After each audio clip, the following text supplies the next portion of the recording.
Programme میں ابھی ہمیں جوائن کریں طاہر ملک صاحب، سینئر جرنلسٹ ہیں، اینالسٹ ہیں، very eminent guest. Welcome to the show Malik صاحب. سر یہ فرمائیے کہ محاذ تو بہت سارے کھلے ہیں جس میں اقتصادی بھی ہیں اور معاشی بھی ہیں. 170 ارب روپے کے نئے ٹیکسز لگنے جا رہے ہیں، 7,500 کے آلریڈی ہم پہ لگے ہوئے ہیں، اسی میں ظاہر ہے یہ ایڈ آن ہے. مجھے یاد ہے آپ سے جو پریویس کانورسیشن اس حوالے سے ہوئی تو آپ نے کہا تھا کہ شاید یہ پاکستان کے لیے مثبت ہو کہ ہم ایک ایسے پروسیس سے گزر رہے ہیں، اکنامک ریوائول کے پروسیس سے گزر رہے ہیں جو آج سے پہلے نہیں ہوا. یہ بتائیے کہ اسٹل آپ اسی چیز پہ بلیو کرتے ہیں we're heading in the right trajectory as far as the economic balance is concerned؟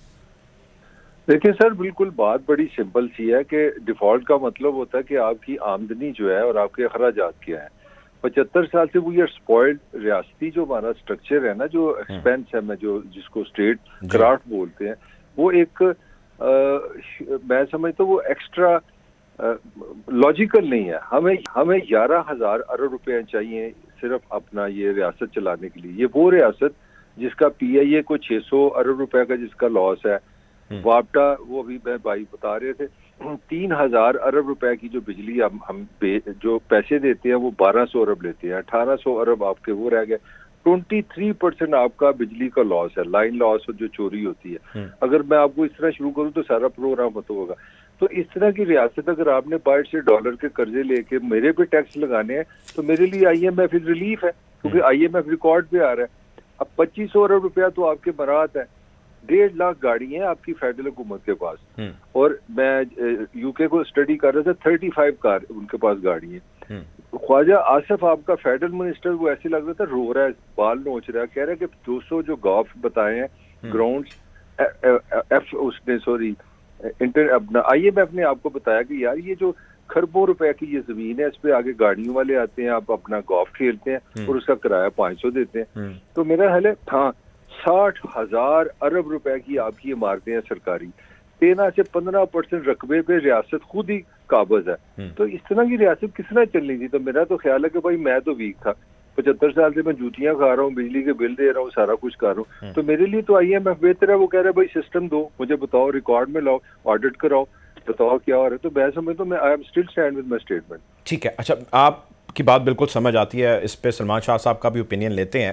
لیکن ایک چیز وہ جو عام شخص دیکھتا ہے وہ شاید اس کو زیادہ سیریمونیل لیتا ہے یا آئیڈیلائز کرتا ہے کہ نہ جانے اس کا حجم کتنے % ایگزیکٹ ہوگا، لیکن اگر حکومت اپنے خرچے اخراجات کم کرے، جس طرح آپ بھی فرما رہے ہیں، لگژری کار سے لے کے بڑے بڑے بینگلو سے لے کے نوکر چاکر سے لے کے ٹریولنگ سے لے کے the list goes on، کیوں نہیں کرتے؟ وجہ کیا سر اس کی؟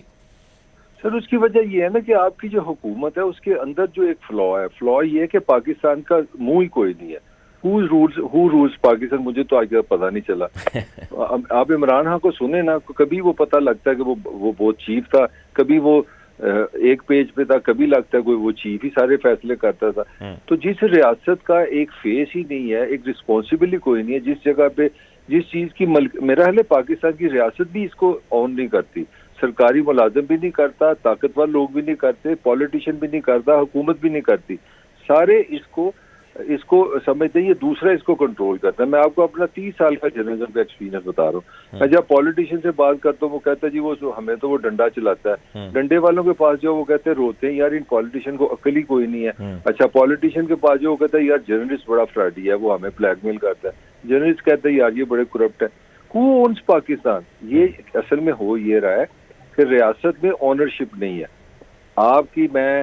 آپ کے آدھے بیوروکریٹ تو جب ریٹائر ہو رہے ہوتے ہیں وہ انٹرنیشنل جابز ڈھونڈ رہے ہوتے ہیں، یو این او میں جاب ڈھونڈ رہے ہوتے ہیں، آدھے بچے ان کے پہلے باہر پڑھ رہے ہوتے ہیں. آپ بتائیں نا مجھے، پاکستان کا مشرف اتنا پاورفل پاکستان کا ہیڈ تھا، اس وقت بیٹا بوسٹن میں تھا. Nawaz Sharif most powerful prime minister ہے، 2 بیٹے انگلینڈ میں.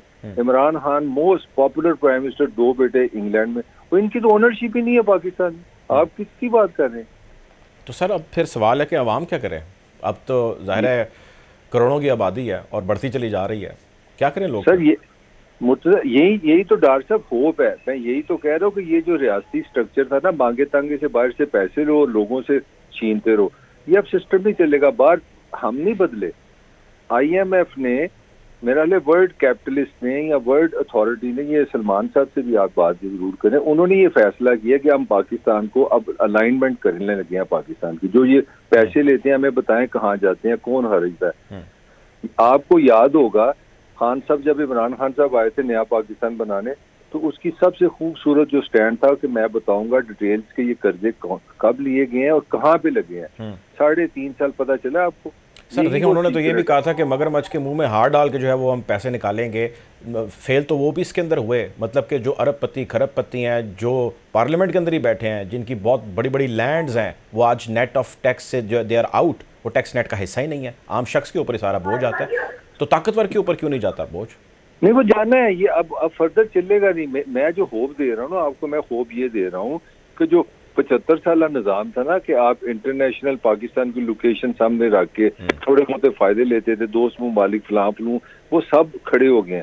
سعودی عربیہ, جاپان, چین سب نے کہا جی پہلے آئی ایم ایف سے سیدھے ہو, کیونکہ ان کو پتا ہے کہ آئی ایم ایف ان کو ڈاکومنٹیشن میں لائے گا, ان کو آن دی ٹیبل لائے گا. جب آئی ایم ایف آئے گا پھر ورلڈ بینک آئے گا, پھر ایشین بینک آئے گا, پھر سعودی عربیہ آئے گا, پھر یو اے ای آئے گا. تو پاکستان کی جو ریاستی مشینری کی جو عیاشیاں تھیں نا گل چھڑے, اس پہ مجھے لگتا ہے بڑی سخت ہیٹ آ گئی ہے, اور یہی میری ہوپ ہے.